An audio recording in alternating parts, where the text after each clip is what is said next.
ஆன்மீக அன்பர்கள் அனைவருக்கும் அன்பான வணக்கம். அனைவரும் நலம் தானே? இறையருள் குரு அருளால் எல்லாரும் நல்லா இருப்பீங்க. நமது வில்வம் ஆன்மீகம் சேனலில் நம்ம பல பதிவுகளை தொடர்ந்து பார்த்துட்டு வரோம். அதன் தொடர்பாக இன்றைய பதிவில் நாம் என்ன தலைப்பில் பார்க்க இருக்கோம் அப்படின்னு சொன்னால், நம்ம எல்லாருடைய குடும்பங்கள்லேயுங்க அதாவது தலைக்கு மேலே உள்ள நம்மளால் மூச்சு முட்டை என்ன செய்கிறது அடுத்தது அப்படின்னு தவிச்சிக்கிட்டு இருக்கிற ஒரு மிகப்பெரிய துன்பம் என்னன்னு பார்த்திங்கன்னா கடன் தொல்லை தாங்க. இந்த கடன் தொல்லைன்னு பார்த்திங்கன்னா அது 5 ரூபா சம்பாதிக்கிறவனாக இருந்தாலும் சரி, 5 லட்சம் சம்பாதிக்கிறவனாக இருந்தாலும் சரிங்க, எல்லாருக்கும் பார்த்திங்கன்னா அவங்கவுங்களுடைய பண தேவைகளுக்கு தகுந்த மாதிரி கடன் கடன் கடன் கடன் கடன் இல்லாத வீடே இல்லைன்னு சொல்லலாம். ஏன்னா நாடே இந்தியாவே கடனில் தான் இருக்குது, கடனில் தான் நாடே ஓடிக்கிட்டு இருக்குது.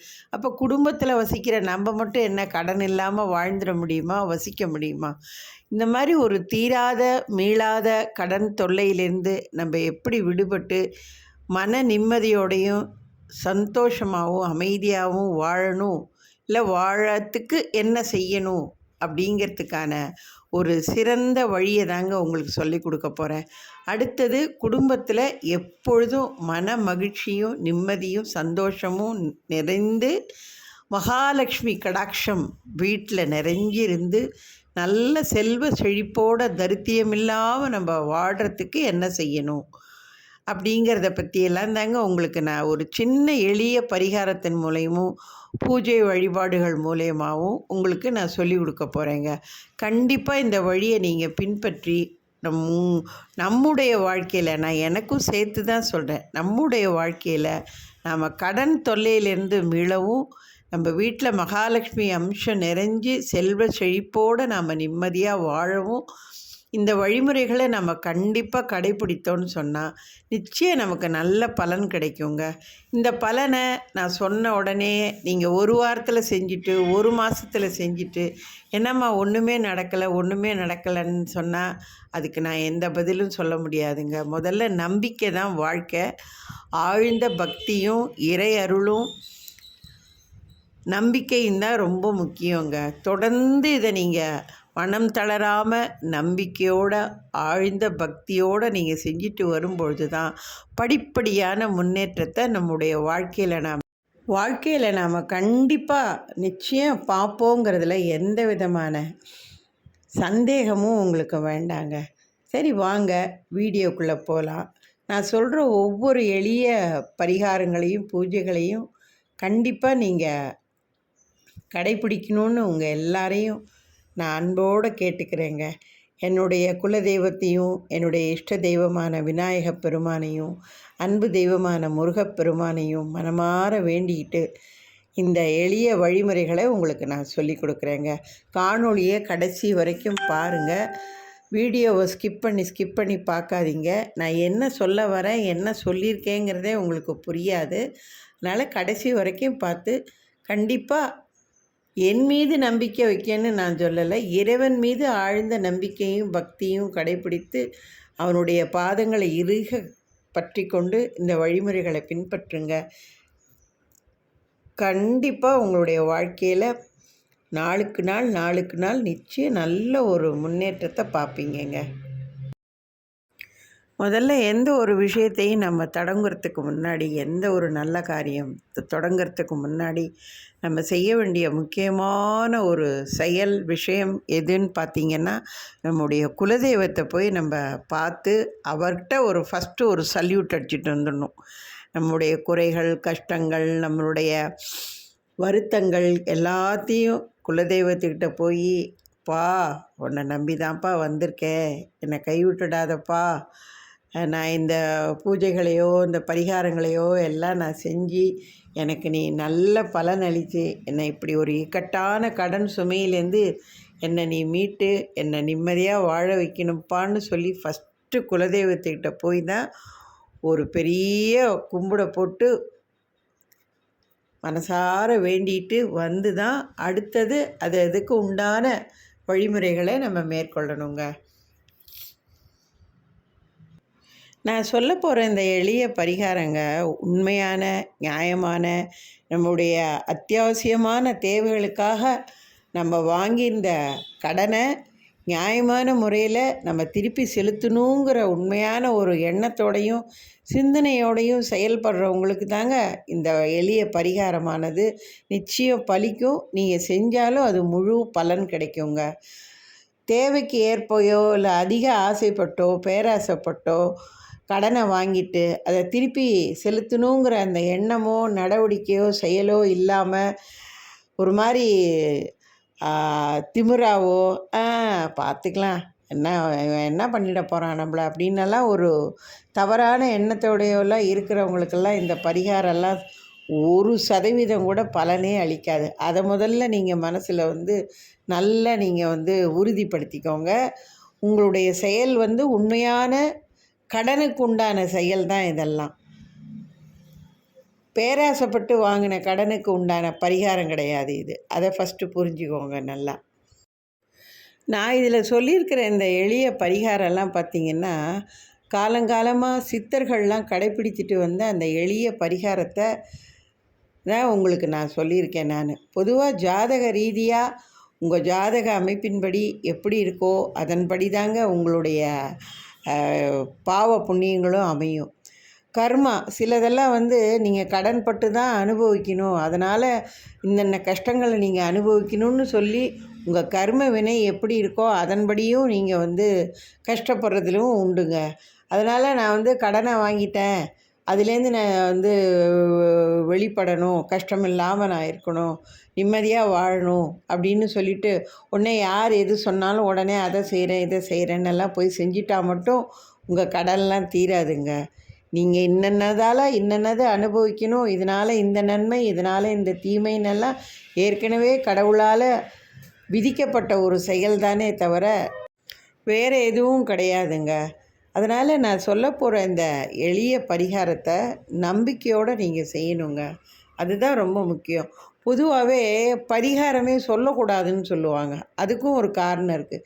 ஏன்னா நம்ம என்ன தவறு செய்தாலும் சரி நன்மை செய்தாலும் சரி அதெல்லாம் நம்ம கர்மா அப்படி தான் நமக்கு நடக்குது, விதி பயன்படி தான் நடக்குது.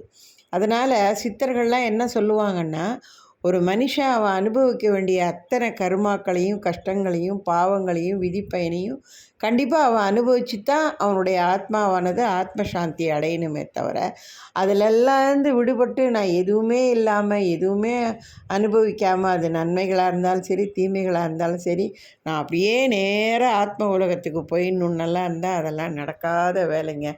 கண்டிப்பாக அது யாராவது உங்களை ஏமாற்றி நான் உங்களுக்கு சரி பண்ணித்தரேன் நான் உங்களுக்கு பண்ணித்தரேன்னெல்லாம் சொன்னால் தயவு செஞ்சு அதை நம்பி உங்கள் பணத்தை நீங்கள் தேவையில்லாமல் செலவழித்து ஏமாந்து பண விரயமாகி மன கஷ்டப்படாதீங்க. நான் ஏற்கனவே சொன்ன மாதிரிங்க இந்த பரிகாரத்தை எல்லாருக்கும் எல்லா நேரத்துலேயும் சொல்லக்கூடாதுங்க. உண்மையிலே அவனுக்கு ரொம்ப அது தேவையாக இருக்குது, அதை செஞ்சாதான் அவனுடைய அந்த கஷ்டங்கள் விலகும் அப்படின்னு சொல்லி அவன் ஜாதக ரீதியாக நம்ம பார்க்கும்பொழுது அவனுடைய கஷ்டத்துக்கு தகுந்த மாதிரியும் தாங்க இந்த பரிகாரத்தையும் நம்ம சொல்லணும். அதனால் எல்லாருக்கும் இந்த பரிகாரத்தை செஞ்சோன்னு சொன்னால் எல்லா கஷ்டமும் சரியாக போயிடும், எல்லா பாவ கர்ம வினைகளும் நீங்கி போய்டும்னு சொன்னால் அது முற்றிலும் தவறுங்க. அதை ஃபஸ்ட்டு புரிஞ்சுக்கோங்க. அடுத்தது நீங்கள் ஃபஸ்ட்டு இந்த கடன் தொல்லையிலேருந்து நீங்கள் விலகணும் அப்படின்னு சொன்னால் முதல்ல உங்கள் குலதெய்வம் எதுன்றத நீங்கள் தெரிஞ்சாலும் சரி தெரியாட்டியும் சரி, தெரியலன்னா தெரிஞ்சுக்கோங்க. உங்களுக்கு குலதெய்வம் எதுன்னு தெரிஞ்சிருந்ததுன்னா முதல்ல உங்கள் குலதெய்வத்தை நீங்கள் வீட்டில் இருந்தபடியே கோயிலுக்கு போனாலும் அது உங்களுடைய விருப்பம், உங்களுடைய குடும்ப சூழ்நிலை, உங்களுடைய உடல் ஆரோக்கியம் இதை பொறுத்தது, உங்கள் பொருளாதார வசதியும் பொறுத்தது. ஏன்னா சில பேருக்கு குலதெய்வம் வேறு ஊரில் இருக்கும், நம்ம வாழ்கிற இடம் ஒரு இடமா இருக்கும். இங்கேருந்து நம்ம குலதெய்வத்தை போய் பார்க்கணுன்னா ஊர் விட்டு ஊர் போகணும், இடம் மாதிரி போகணும். அதனால் நிறைய குடும்ப சூழ்நிலைகள் எல்லாமே இருக்குது, பொருளாதார வசதியும் இருக்குது. அதனால தான் நான் சொல்கிறேன், முதல்ல நீங்கள் இருந்த இடத்துல இருந்தபடியே உங்கள் வீட்டிலேயே, அது உங்கள் சொந்த வீடாக இருக்கட்டும் வாடகை வீடாக இருக்கட்டும் எந்த வீடாக இருந்தாலும் சரி, உங்கள் வீட்டிலேயே முதல்ல உங்கள் குலதெய்வத்தை மனசார கும்பிட்டு, அப்பா என்னுடைய இந்த கடன் பிரச்சனையை நீ நல்லபடியாக நீ தீர்த்து வச்சு என்னுடைய இந்த நியாயமான கஷ்டத்தையும் என்னுடைய கோரிக்கையும் நீ மனசார ஏற்றுக்கிட்டு எனக்கு நல்லபடியாக என்னை வந்து இந்த துன்பங்கள்லேருந்தும் கஷ்டங்கள்லேருந்தும் என்னை நீ நீக்கி என்னை நல்லபடியாக வாழ வைக்கணும்ப்பான்னு சொல்லி உங்கள் குலதெய்வத்துக்கு ஒரு காணிக்கை ஒன்றை நீங்கள் உங்கள் வீட்டில் உங்கள் பூஜை அறையில் நீங்கள் ஃபஸ்ட்டு நீங்கள் ஒரு முடிச்சு ஒன்று போட்டு சாமி ரூமில் நீங்கள் வைக்கணுங்க. அது ரொம்ப ரொம்ப முக்கியமான ஒரு செயல். எதை செய்கிறீங்களோ இல்லையோ இதை கண்டிப்பாக நீங்கள் செஞ்சே ஆகணும். அடுத்ததுங்க, உங்கள் குலதெய்வ கோவிலுக்கு நீங்கள் வந்து காணிக்கை நிறையா செலுத்தணுங்க. அது என்ன வேணாலும் காணிக்கையாக இருக்கலாம், நீங்கள் எந்த வேணாலும் செய்யலாம். முக்கியமாக இந்த கடன் பிரச்சனை தீர்றதுக்கு கோவிலுக்கு, அதாவது குலதெய்வ கோவிலுக்கு நீங்கள் வந்து வெல்லம் வாங்கி கொடுக்கலாங்க. வெல்லம் வாங்கி கோவிலுக்கு நீங்கள் வந்து தானமாக கொடுக்கலாம். அது இன்னும் நீங்கள் சொல்ல போனீங்கன்னா, உங்கள் குலதெய்வ கோயிலில் குளம், ஏரி, குட்டை இந்த மாதிரிலாம் குலதெய்வத்தை கோவிலை சுற்றிலும் இருக்கும். பொதுவாக பார்த்திங்கன்னா கிராமத்தில் உள்ள குலதெய்வ கோவிலை சுற்றிலும் பார்த்திங்கன்னா இதெல்லாம் கண்டிப்பாக இருக்குங்க. அந்த குலதெய்வ கோயிலில் உள்ள அந்த குளத்தில் நீங்கள் வெல்லத்தை வாங்கிட்டு போய் அதில் நீங்கள் ஃபஸ்ட்டு கரைக்கணுங்க. இப்போ இந்த வெல்லத்தையும் நீங்கள் எப்படி வாங்கணும் அப்படின்னு சொன்னீங்கன்னா, இப்போ நாளைக்கு குலதெய்வ கோயிலுக்கு போகிறீங்க அப்படின்னு சொன்னால், இன்றைக்கி நீங்கள் எங்கே வசிக்கிறீங்களோ அந்த ஊர்லேயே நீங்கள் வந்து வெல்லத்தை வாங்கிடணும். சில பேர் என்ன பண்ணுவாங்க, குலதெய்வ கோயிலுக்கு தானே போகிறோம், அங்கே கோயிலுக்கு பக்கத்திலே இருக்கிற கடையில் எங்கேயாவது நம்ம வெல்லத்தை வாங்கிட்டு போயிடலாம், எதுக்கு இங்கேருந்து வெல்லத்தை தூக்கிட்டு நம்ம அங்கே போகணும் அப்படின்னு சில பேர் நினைப்பாங்க. சில பேர் என்ன, நம்மளில் பல பேர் எல்லாரும் அப்படி தான் நினைப்போம். ஆனால் அந்த மாதிரி செய்யக்கூடாது.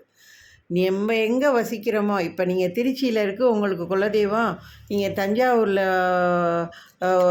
வாழ்விடமாக வாழ்ந்துக்கிட்டு இருக்கீங்க அப்படின்னு சொன்னால், தஞ்சாவூர்லேருந்து வெல்லத்தை வாங்கிட்டு திருச்சிக்கு போகணும் நீங்கள். புரியுதா? அந்த மாதிரி நீங்கள் வெல்லத்தை வாங்கிட்டு போய் அங்கே நீங்கள் கோயிலில் சுவாமிகிட்ட வேண்டிக்கிட்டு அங்கே உள்ள குளத்துலையோ குட்டையிலையோ நீங்கள் வெல்லத்தை கரைக்கணுங்க. இதுக்கு 4 கிழமையெல்லாம் பார்க்க வேண்டியதில்லை, நல்ல நாள் பார்க்க வேண்டியதில்லை. உங்கள் குலதெய்வத்தை கும்பிடுறதுக்கு நீங்கள் என்றைக்கு வேணாலும் போகலாம், எந்த நாளில் வேணாலும் கும்பிடலாம். ஆனால் நான் சொன்ன மாதிரி ஒரு நாள் முன்னதாகவே நீங்கள் எங்கே வசிக்கிறீங்களோ அந்த இடத்துல வெல்லத்தை வாங்கிட்டு கோவிலுக்கு போகணுங்க. நீங்கள் கடன் குறையணும், கடன் சுமை தீரணும், அந்த கடன் தீர்றதுக்கு உங்களுக்கு எந்த வகையிலையாவது நல்ல வழியில் உங்களுக்கு வந்து வருமானம் வரணும் அப்படின்னெல்லாம் சொல்லி நீங்கள் வழிபட்டீங்க அப்படின்னு சொன்னால், கண்டிப்பாக இந்த மாதிரி முறையில் தான் நீங்கள் வெல்லத்தை வாங்கிட்டு போய் ஒன்று கோயிலில் காணிக்கையாக செலுத்தலாம், இல்லை குளத்தில் நீங்கள் கரைக்கலாம். இந்த மாதிரி செஞ்சீங்கன்னா தான் உங்களுடைய நியாயமான அந்த கடன் சுமையானது அடைபடுறதுக்கு, கடன் தீர்றதுக்கு நம்ம குலதெய்வம் எந்த வகையிலையாவது நமக்கு ஒரு நல்ல வழியை ஏற்படுத்தி கொடுத்து நம்ம கடனை அடைக்கிறதுக்கு கண்டிப்பாக பேருதவி பண்ணுங்க. அதில் எந்த வித மாற்று கருத்தும் இல்லை. இதில் இன்னொரு விஷயமும் தெரிஞ்சுக்கோங்கங்க. பொதுவாக கடனே வந்து செவ்வாய்க்கிழமையும் சனிக்கிழமையும் வாங்கவே கூடாது. அந்த 2 நாளிலே நீங்கள் வாங்கினீங்கன்னு சொன்னால் எப்பேற்பட்ட முயற்சி எடுத்தாலும் சரிங்க, அந்த கடனை உங்களால் தீர்க்கவே முடியாது, அடைக்கவே முடியாது. இந்த காணொளியை பார்க்குறவங்க கண்டிப்பாக இதை ஒரு டைரியில் நீங்கள் எழுதி வச்சுக்கோங்க. செவ்வாய்க்கிழமையிலையும் சனிக்கிழமையிலையும் என்ன எப்பேற்பட்ட சூழ்நிலையாக இருந்தாலும் சரி, என்ன காரணத்துக்கானாலும் சரி, கடனே நீங்கள் வாங்கவே கூடாது இந்த 2 நாளையில்.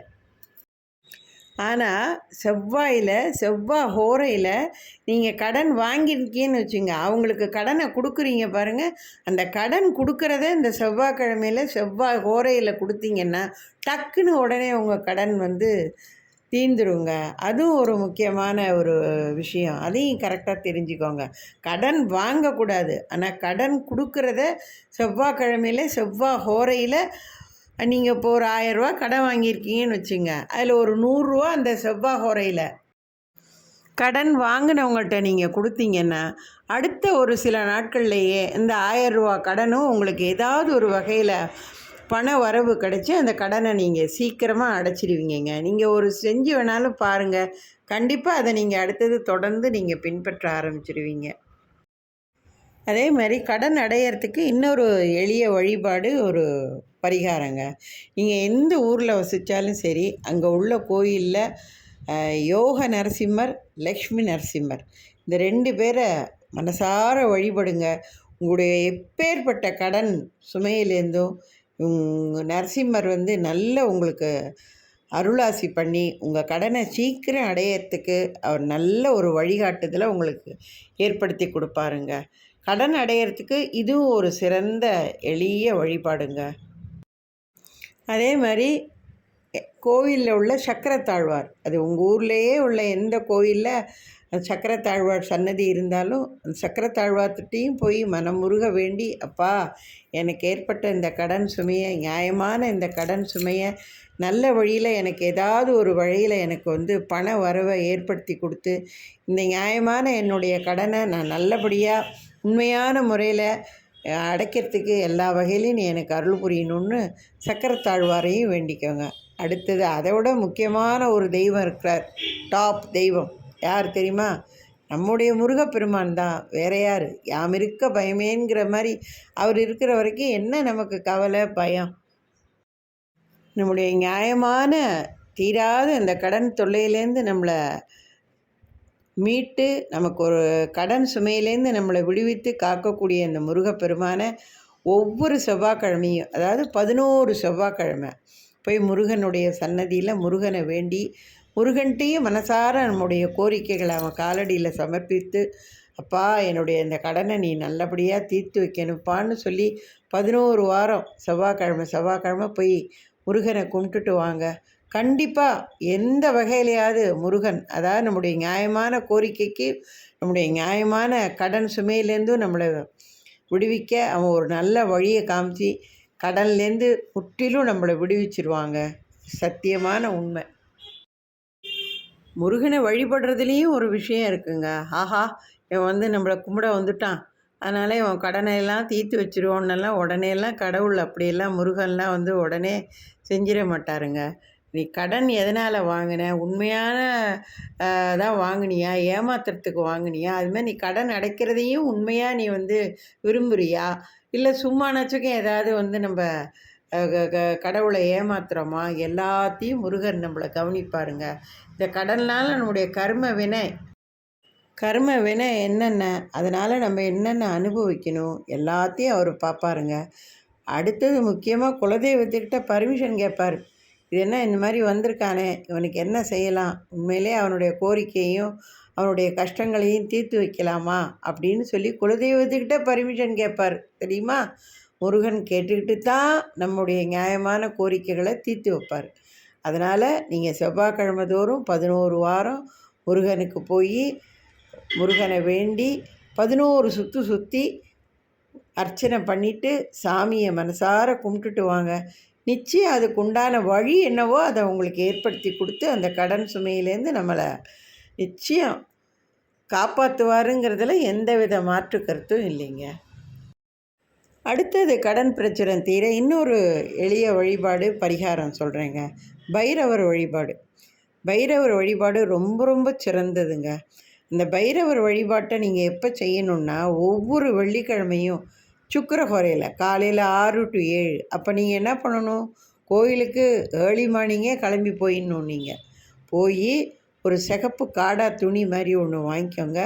அதில் 27 நட்சத்திரத்தை மனசார சொல்லி, அஸ்வினி, பரணி, கார்த்திகை இந்த மாதிரி சொல்கிறோம் இல்லையா, அந்த 27 நட்சத்திரத்துக்கு தகுந்த மாதிரி 27 மிளகை அந்த சிகப்பு காடா துணியில் வச்சு கட்டி ஒரு அகல் விளக்கில் நல்லெண்ணெயை ஊற்றி நல்லெண்ணெய் தீபம், அந்த சிகப்பு காடா துணியை அந்த அகல் விளக்கில் வச்சு அதில் நல்லெண்ணெயை ஊற்றி பைரவரை வேண்டி 27 வாரங்க தொடர்ந்து நீங்கள் வாரம் வெள்ளிக்கிழமை காலையில் சூரிய உதயத்துக்கு முன்னாடி சுக்கிரஹோரையில் 6 to 7 அந்த நேரத்தில் நான் சொன்ன இந்த பரிகாரத்தை, இந்த வழிபாட்டை தொடர்ந்து நீங்கள் செய்யுங்க.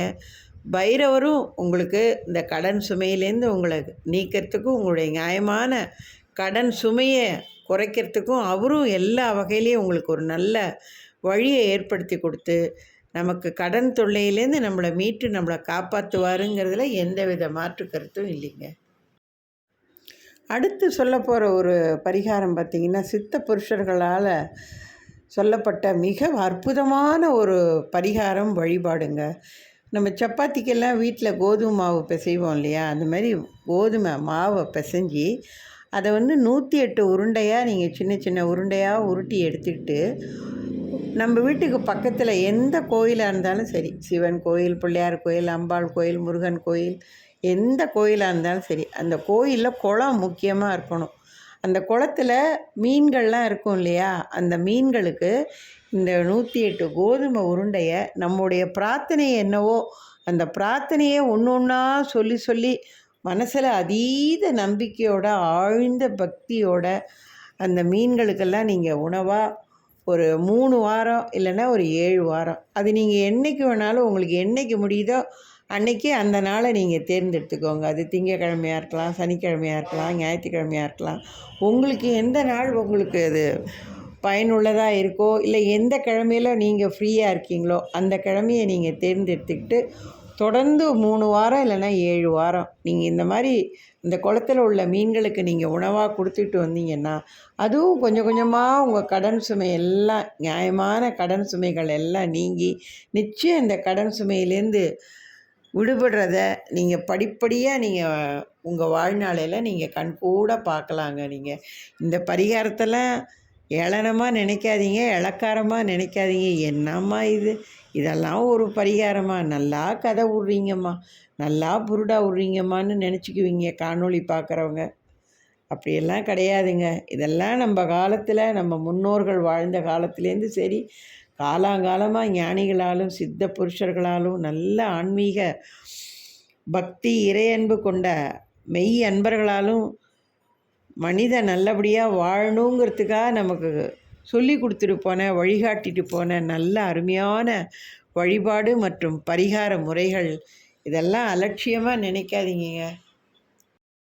இப்போ இது வரைக்கும் கடன் சுமையிலேருந்து நம்ம எப்படி விடுபடணும், அதுக்கு என்ன வழிபாடு பரிகாரங்கள், இதை பற்றியெல்லாம் பார்த்தோம். இப்போ அடுத்தது வீட்டில் மகாலட்சுமி அம்சம் நிறைஞ்சு செல்வ செழிப்போடு நம்ம நிரந்தரமாக வாழ்கிறதுக்கு என்ன செய்யணும் அப்படிங்கிற அந்த வழிபாட்டு முறைகளையும் அதை பற்றியும் நம்ம பார்ப்போங்க. கண்டிப்பாக அதுவும் பெண்கள் நம்ம குடும்ப தலைவியாக இருந்து வாழக்கூடிய நம்முடைய குடும்பத்தில் தினமும் சாயந்தர நேரத்தில் வீட்டில் பூஜை அறையிலையும் சரி, நிலை வாசல் படியிலையும் சரிங்க, கண்டிப்பாக விளக்கேற்றணுங்க.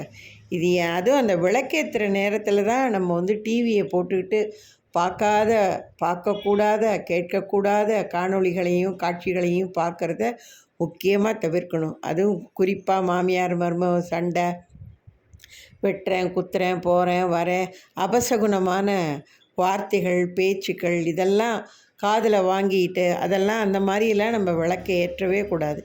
கண்டிப்பாக நம்முடைய நிலை வாசப்படியில் நல்ல தேவதைகள் எந்த நாளும் சஞ்சாரம் பண்ணிக்கிட்டே இருக்கும்னு சொல்லுவாங்கங்க. நம்ம ஏதாவது ஒரு அபசகுனமான ஒரு காரியத்தையோ சொல்லையோ செயலையோ நம்ம செஞ்சோன்னு சொன்னால் அந்த தேவதைகள்லாம் ஒன்றும் பண்ணாது. அப்படியே ஆகட்டும் அப்படின்னு சொல்லிட்டு அவங்க பாட்டு நகர்ந்து போயிட்டே இருப்பாங்க.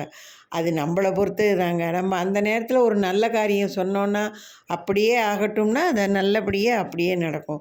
அதே நேரத்தில் நீ கெட்டு போவ, அழிஞ்சு போவ, நீ வீணாக போவேன்னு நம்ம யாரையா ஒருத்தரை சொன்னோன்னா அது அப்படியே ஆகட்டும்னா அது நமக்காக இருந்தாலும் அது நமக்கே தான் அப்படியே சேரும்.